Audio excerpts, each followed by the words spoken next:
Howdy folks, thanks for tuning back in. I know it's been quite a while since I made a video. I do apologize about that. It's my daughter's soccer seasons. Been working like a slave. I just keep thinking I'm gonna be able to make a video, and then a couple weeks later I'm like, oh my god, I still haven't made a video. But I appreciate the new subscribers I've earned since my last video. I greatly appreciate all the subscribers that have stayed around. To my knowledge, I haven't lost any since my last video, so I greatly appreciate that. And I truly hope all of you will enjoy this video today. This video is on the Romanian full-size Draco. Now, I'm sure a lot of you are familiar with the Draco and pop culture and just rap music and everything. This is seen as a gangster gun, a crime gun, and to gun guys, kind of a meme gun. I don't want it to be mistaken for the mini or the micro Draco. Micro Draco is completely useless for anything practical. I'm sure it can be fun to shoot. I'm sure it looks great on camera. I personally have absolutely no use for a micro. I do own a mini Draco. I've owned a mini Draco for 5 or 8 years, something like that. And it's not the best AK by any means. It has a 7.5-inch barrel, so you get a absolutely blisteringly loud noise every time you pull the trigger. And the muzzle flash is insane. Can be useful, can be effective, especially with a brace, but not as much as a full-size Draco. The full-size Draco is really a phenomenal AK firearm.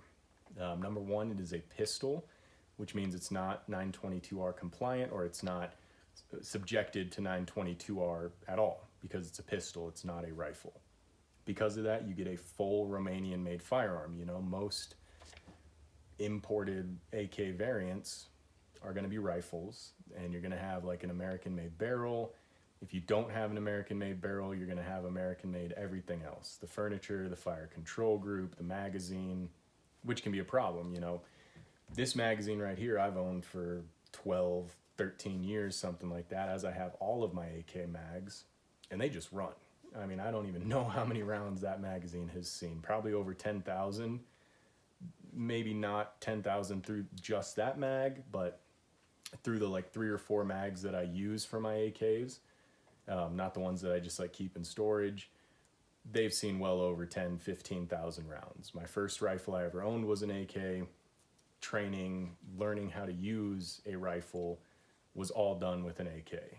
And it was a very cheap AK. It had a cast front trunnion that after about 3,000 to 4,000 rounds actually cracked.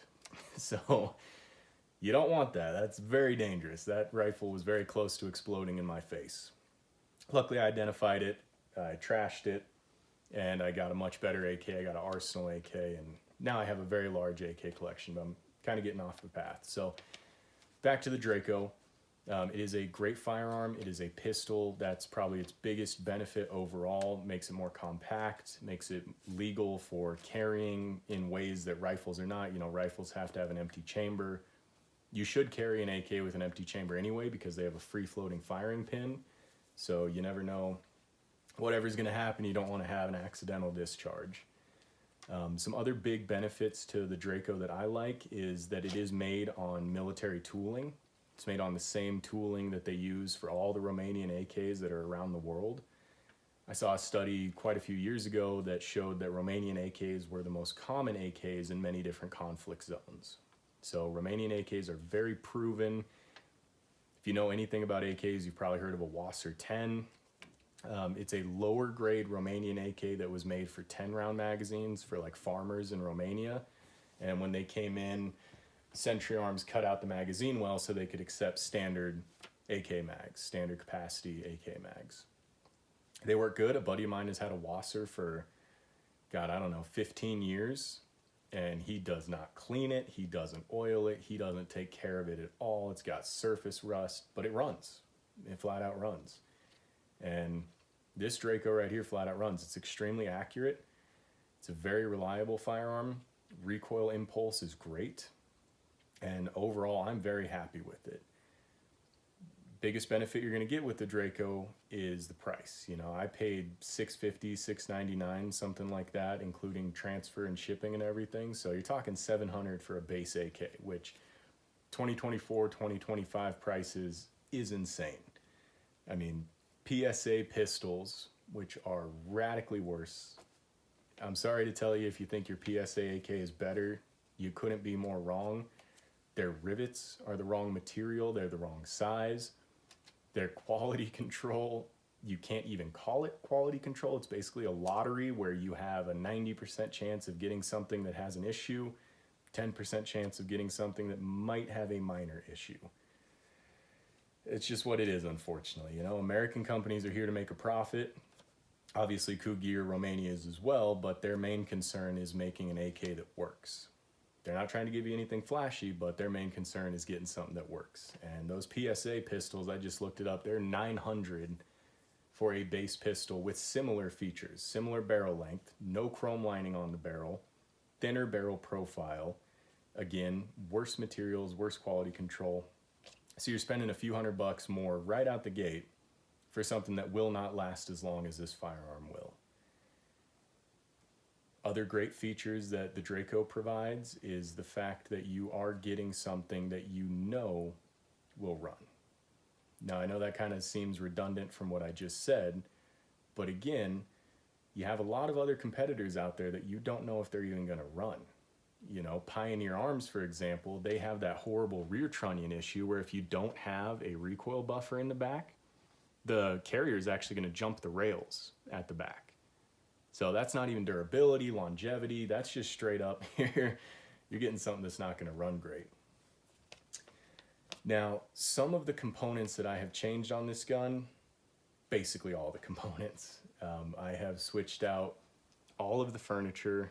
I have a new safety lever in here. I did switch out the trigger group, which that was my main complaint with the base firearm, is that you had a trigger group that was very inconsistent. Sometimes you would get a very smooth, light trigger pull. Reset was never great. Other times you would get a trigger pull that was so dead. I genuinely thought the trigger was dead. Like, I would be pulling the trigger and I would have no feedback. I would have no wall. I'd be like, what is going on here? And then all of a sudden it would go off and I'd be like, okay, that's not great. So I did replace the trigger with the Fime Group Enhanced AK trigger. It's a phenomenal trigger. My buddy has it in his PSL, which is a Romanian AK in 7.62x54, sometimes called like the Romanian Dragonov, although it is an AK. It's not a Dragonov pattern firearm, which is although it looks like an AK and has a similar manual of arms, a very different operating system. I did also replace the safety with the line mount. This is a Polish safety. I don't know if you can see here, but that black line right there is where the corner of this safety was digging in and creating a mark similar to the normal safety mark. So what I did to stop that is I filed that corner, I did a slight bend to the safety, and then I polished it to where it doesn't touch the receiver at all anymore. The only thing touching the receiver is the detent right here, as it should be. This is normal. Now, obviously, I also spray painted the rifle. I'm a very big fan of Bazooka Green. I know a lot of people think it's just a horrifically ugly color. To me, it's an awesome color, and more importantly, it blends in with my environment very well. Obviously, I still have a lot of black on the pistol, so, you know, blending in is obviously not my main concern, but I like it. It's a cool color. I think Noveski did a good job coming up with that color. I have a lot of ARs Cerakoted in that color. The next thing I want to go into is the brace adapter, or I guess this is the brace adapter. This is like a pseudo buffer tube that the brace goes onto, and what this looks like. So Draco's made after 2020, I believe. The majority of them, the rear trunnion is already drilled and will have a little sling swivel installed that you can remove and then slap a brace adapter on there. It's just a 1913 Picatinny section. Now this is a clone of a J-Max Customs folding AR adapter, I guess you would call it. It's a pseudo buffer tube. It's not an actual J-Max ones. The actual J-Max ones are prohibitively expensive. You're talking $250 if they're in stock. I mean, it seems like they never make them. There is a place that you can get those clones. I'm not going to tell you about it. I'd love to buy American. I would love to support companies like JMax, but their prices are just ridiculous for what it is. It's a piece of forged steel that is machined and a piece of aluminum that is machined. That should not cost as much as a used Glock. That is insanity. It's too expensive, but I have a whole bunch of these. I've used them on different firearms. They work great even with the recoil of the Draco. No issues. Don't have any screws coming loose, don't have any cracks or bends or anything. It's high quality material. Then back here you have the SBA3 brace. It's great. I've used this one on numerous firearms. You can see it's getting crushed in. It's a great piece of kit though. Really nice. You know, I love to see that there are still some American judges out there instead of these anti-American leftist communist judges that are trying to do everything they can to impose tyranny on this country and steal the rights of Americans. So great to see the federal judges upholding that this is not an SBR, that it is in fact a pistol and braces are legal. And that is nationwide, if you were not aware. On top of that, you have MOE furniture. This is just a standard MOE handguard and gas tube cover. Took a little fitting to get the gas tube cover installed, but the standard MOE handguard, no issues, no fitting required. I used a rubber mallet just because the inside of the receiver was a little tight, but I did have to do a little bit of shaving and cutting on the lips that go under the gas tube retention sections to get that installed. The K2 grip is always my favorite grip. Gives you a 1911 grip angle. I use it on everything, pistol, rifle, anything I can, I put that on there. A lot of storage, which is nice. You get batteries, tools, whatever you need in there. This is a Strike Industries hand stop. It's effectively like a Magpul AFG, but just looks cooler. Put the hobnob from Texas Weapon Systems on the charging handle. This to me is a critical component. You know, an AK charging handle is just a slippery hook that can be difficult if it's raining or if you're just moving fast. So this you cannot miss. My Draco also did not come with a muzzle device. It came with a muzzle nut, just a protector nut. So I did slap a surplus sugar scoop, you know, standard AK slant brake on there. I got a whole bunch of those from, I think it was Rifle Dynamics actually. I got like 7 of them at $3 a piece, and they were rusty, covered in corroded copper, that green-blue copper corrosion. So got a bunch of those. I sanded it down, spray painted it, made sure it wouldn't cause any damage. And then last but not least, I did replace the rear sight with the Atero Arms red dot mount. This is the Bravo or the Mini Bravo model. It's for the T1, Aimpoint T1 footprint. And then I put a HoloSun 403C on there. Not the biggest fan of this optic. You can't turn it off. And when you change from the solar brightness setting, where it changes brightness depending on light, to a set brightness setting, it only stays for 12 hours and then you have to switch it back over. But I did get this optic brand new in the box from Primary Arms for $99. So can't complain there. And all around, I love this build. I think this is a phenomenal little pistol. I think it's a phenomenal little AK and really kind of a jack of all trades firearm. You know, it's legal for hunting. 30 caliber is the required caliber for hunting in most states. 30 caliber is legal in all 50 states. Handgun hunting usually has a foot-pounds requirement at 50 yards. This well exceeds the foot-pounds requirement at 50 yards. If you know what you're doing, if you know your holds, if you're effective with this pistol, it's very ethical to hunt any big game with. You know, you're not trying to take some 400-yard shot like an absolute jackass. You're getting up close, you're making sure you have proper shot placement and a real opportunity. You can do it. So overall, that's the build. All prices included with the base price of the firearm. I am in $1,196. It's a lot less than a lot of base AKs out there that are not as high quality. Another Draco feature I forgot to mention is the magazine release paddle. So you can see it doesn't stick out too far. And it's a nice circle. It's not that square magazine release paddle you see on a lot of AKs. Sorry, I know I just bumped the camera stand. But yeah, that's really nice. You can get the AK out really, really easily. You can get the magazine out really easily. Magazines go in really easily. You don't have any hang-ups with like receiver support struts that you have on some AKs. And that's about the basics on the AK. That's the components that I've used, and you know, my thoughts on it. I think it's a phenomenal AK. I really do think it's the best of 2025. You can watch Klayco's video on it. Klayco has many videos on his Draco. His Draco is much more fancy than mine, and he just stomps. I mean, he's won numerous competitions. So the next thing I want to get into is disassembly of this firearm. It's a little weird now because of this Atero mount. This does not move. Later in the video, I'm going to show you how to install this. It's pretty simple, but there can be some tricky bits. So obviously step one, make sure the firearm is clear. Of course, firearm is clear.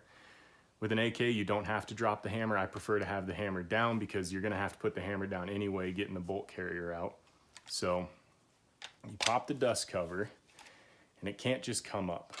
So it has to come straight back, sliding out. Recoil spring is the same as it would be. Now this is where it gets weird. So normally, when you're pulling the bolt carrier out, you can just come up and out. As you can see, that's not happening. So what I do is I just kind of back in there. So what I do is now it's on the rails, ready to function, right? So as soon as it comes out and pops, I will rotate it like that. Then you can get the whole bolt carrier assembly out. Now you can get into the guts of the AK, and I mean, that's the beauty of the AK. That's field stripped. That's everything. You can take the bolt out of the carrier, you can clean the whole bolt assembly, clean the inside dust cover, clean the recoil spring, clean your fire control group. You can get down into the chamber and clean it. That's it. So not too hard with this mount on there, but it is a little quirky. This is where it actually gets difficult. So reassembly. You take the bolt carrier in sideways, charging handle pointed to the sky. Once you get it here, you can rotate it back in. Bolt carrier's back in. Recoil spring back in. This is operable, by the way. Dust cover is a non-required feature. It is optional. So if you were in a pinch or in a hurry, this is good to go. Obviously a lot of gunk can get in there, but that's fully functional. Now getting the dust cover back on is a bit of a bear. So you have to slide it in. At this point, what I do is I kind of rotate over, and then I'm gonna push down against the recoil spring, and you hear that little click? Now I have to get it past the brace adapter plate, so I'm gonna go a little bit further. Okay, now we're past the brace adapter plate. I come up here to the top of the dust cover and I push up. Now the dust cover is in the slot in the front sight tower, and it'll click into place. So it is a bit funky. It is very different from a standard AK disassembly, reassembly. A little bit of practice, I probably practiced that 10, 20 times and I had it down. So definitely a little bit different, a little bit weird, but doable. Overall, my impressions on the Atero mount is that it is a great piece of kit. It is $75 for the mount itself. I elected to get the green version. I would definitely say get a version that is Cerakoted. I don't know if the black version is, but the green is Cerakoted. That little extra bit of width really helps it snug down in this channel. Overall, assembly is not too hard, and right now I'm going to insert some videos that go over how to assemble this optic mount. Alright, so as you can see, as I mentioned earlier in the video, that leaf spring is just crazy stout. I couldn't get it with a punch. I've done this on 2 AKs before, not for this sight system, but installing a new rear sight. Never been this hard before, so couldn't get it with a punch. What I did is I got it in the vise, held it in place, rubber block on the handguard receiver side, and then just push down, tighten the vise, and it'll pop on its own. You can see where it's at in the grooves. Now, when I let it go, I'm sure this thing's going to go springing, but this was the simplest way for me to get the rear side out. All right, second vise clip of the video. This roll pin. This guy wanted to wobble side to side as I was putting the roll pin in. Didn't want to go get my grandfather, so slapped it in the vise, same thing. Had the rubber side for the other side of the receiver and just pushed on it with the vise. Got it in place where I can punch it the rest of the way. You need a vise if you're going to install this, and that little aluminum piece in there was kind of a bitch to get in place as well, but get it angled right, one tap with a punch, and she's in. Also, nice thing about these Romanian fire control groups, you'll see the bolt is locked back. AKs don't do that. Well, they do when you have a very, not out of spec, but more traditional spec'd fire control groups. When the bolt's all the way back, if you pull the trigger, it'll lock open. Now all I'd have to do is rack the bolt. So that's nice. You get the bolt out of the way for the vise. We're almost there. All right, ladies and gentlemen, there we go. Fully installed. Got the screw as far back as I could get it. Let me see if I can... This little collar in there. I don't think... Yeah, you can see the collar is right up against the receiver ledge. That little collar will slide a little bit, so you want to get that nice and tight. Got the roll pin fairly evened out. A little bit exposed on both sides, so... There is the Atero Bravo mount with a Hollow Sun 403C mounted. There's the full Draco build, just to see if I can. So you get a little bit of a co-witness. It's not perfectly sighted right now, but it's nice. It'll work out. Thank y'all for watching. All right, so we're back now. You guys have seen how to assemble this optic mount. Obviously saw how vise comes in handy, especially for trying to get the original rear sight out. That leaf spring that's in there is a bear. So if you don't have a vise, I would say jerry rig some sort of system where you can apply that level of pressure, where you get that sight all the way up, push down so you can drop it into the channel and it'll slide out. Once you get that rear sight out though, it's super easy. I did only use blue Loctite on this nut. It has not moved. I shot, I think 40 rounds. I think exactly 40 rounds because I was using a Hungarian tanker mag. And yeah, no movement. The optic itself, it has the 4 screws that go in the bottom. I put those pretty tight, made sure not to strip them or anything. I used blue Loctite. The optic itself has not come loose. Everything is snug. Co-witness is great. And yeah, overall guys, if you are in the market for an AK in the year 2025, the Draco is your best option. I know when you look at a bare bones Draco, it's hard to see this. It's hard to see this full build when you're looking at a Draco, but the fact of the matter is that it's only limited by your imagination. You know, if you can think of it, you can do it. And I encourage you guys to get into AKs. They're phenomenal firearms. In my opinion, they're the best choice for a civilian, whether it's a pistol or a rifle. The maintenance is extremely low. Parts failure is extremely low. I mean, on an AR-15, you put 3 cases of ammo through an AR and you should be concerned about your gas rings on the bolt. If you're not even looking at your gas rings, like that's a big problem, you know? So ARs do have expendable components that AKs don't. In my opinion also, a lot of us live in colder weather and I would so much rather have an AK than an AR in the cold. Wearing gloves, everything is so big and so easy to use. I like having a cartridge that I know if I needed to, I can drop any big game near me without any hesitation. I'm not worried about wounding an animal and having a horrible, unethical kill. I know I'm gonna get the job done with 1 round with this right here. So, I apologize guys, I was a little bit unprepared to do this video. I've had to redo it like 4 times because I keep getting off track and I don't like what I'm saying. So I know I'm rusty. I hope I got the point across that Dracos, full-size Dracos, are great AKs. They are not crime guns. They are not useless. They are guns that good men and women can use for sports shooting, home defense, hunting, or whatever you use a firearm that fires a rifle cartridge for. I really appreciate each and every one of you watching. If you stayed to the end, thank you very much. I know I probably lost you rambling at the beginning there, but it means a lot for you to watch the whole video.